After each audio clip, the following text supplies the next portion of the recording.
Sayın Valim, Büyükşehir Belediye Başkanım.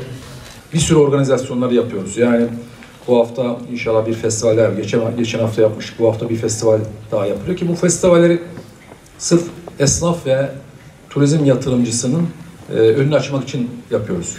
Yoksa belki bir kısım festivaller ihtiyaç da olmayacak. Ancak bu bir başka geliri ilimize getiriyor. Ona da biz ön ayak koyuyoruz. Bundan sonra olmaya da devam edeceğiz. Arkadaşlar, belediyecilik sadece yol yapmak değil. Sadece altyapı yapmakta değil. Bakarsanız belediye görevlerine, bu görevler bir maddedir. Ama diğer görev, kültürel görevler, şehrin sosyal gelişimi, ona benzer görevler daha fazla aslında belediye. Büyükşehir olarak da biz bunu yapıyoruz, bunu sağlıyoruz.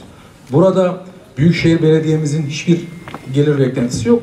Böyle de bir düşüncesi yok. Bütün amacımız Mardinli esnafımızın, Mardinli sanayicimizin, Mardinli yatırımcımızın para kazanması. Bütün bu işin önderliğini onun için yapıyoruz. Bu aynı zamanda yatırımların da kalitesinin yükselmesine, burada iş yapacak olan insanların yapacağı işlerin kalitesinin yükselmesine sebep oluyor.